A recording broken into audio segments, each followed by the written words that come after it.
حضور اگر کسی کو اپنا صاحب نصاب ہونے کی تاریخ یاد ہی نہیں ہے، کچھ پتہ ہی نہیں ہے کہ میں پہلی مرتبہ کب جو ہے نا صاحب نصاب ہوا، تو وہ کس طرح زکوٰۃ ادا کرے؟ ایک شخص جا رہا ہے، اپنی گاڑی میں جا رہا ہے، وہ ٹھیک ہے، نماز کا وقت ہو گیا، اس نے گاڑی روکی،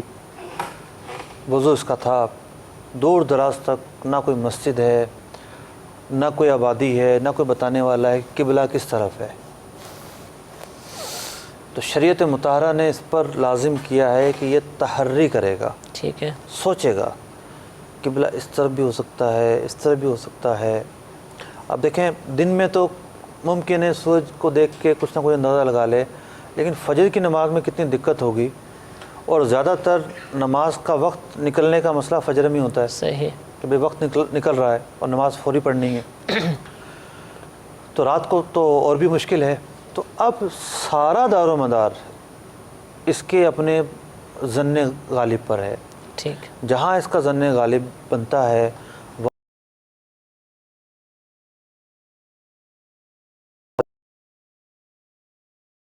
ٹھیک ہے،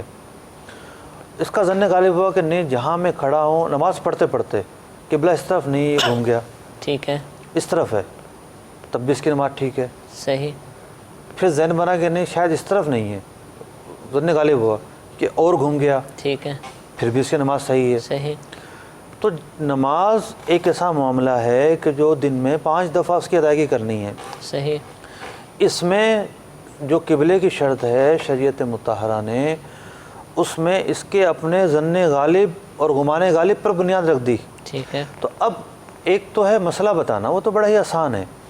اس کا جواب یہ ہے کہ آپ خود اپنے سوچ و بچار مختلف قرائن کو دیکھتے ہوئے فیصلہ کریں، صحیح، اور ایک ہے اس بات کا دل و دماغ میں اترنا۔ صحیح، پریشانی یہ ہے کہ یہ بات دل و دماغ میں نہیں اترتی، ٹھیک ہے،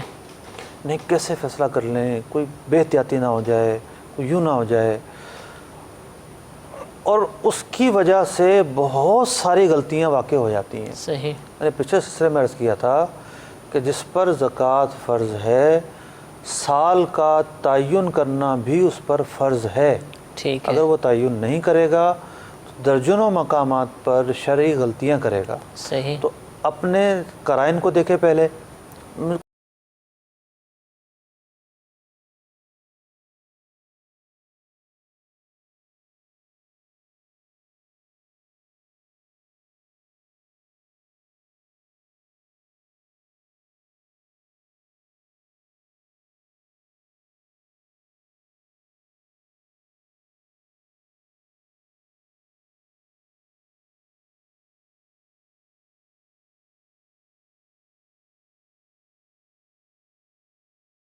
وہ بچت تو صاحب نصاب ہو گیا۔ ٹھیک ہے، اس کو یعنی کوشش کرنی پڑے گی،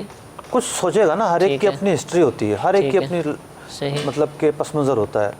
خواتین ہیں، ایک بڑی تعداد خواتین کی وہ ہوتی ہیں کہ شادی والے دن صاحب نصاب بنتی ہیں، اسی دن زیور ان کو چڑھایا جاتا ہے، والدین کی طرف سے جو زیور دیا جاتا ہے، بعض کو تو پہلے ہی ملکیت میں دے دیا جاتا ہے، بعض کو نابالغی میں دے دیا جاتا ہے، ٹھیک ہے، تو بالغ ہوتی ہے اگر اتنا زیور ہے، زکوٰۃ فرض ہوتی ہے تو ان کو نکالنی پڑے گی۔ صحیح، تو ہر ایک کی اپنی ہسٹری ہے، اپنی سوچ و فکر ہے، اصل جو چیز ہے وہ ہے عمل درآمد کرنا، ٹھیک ہے، بس ظن غالب کر کے اس پر عمل درآمد کیا جائے۔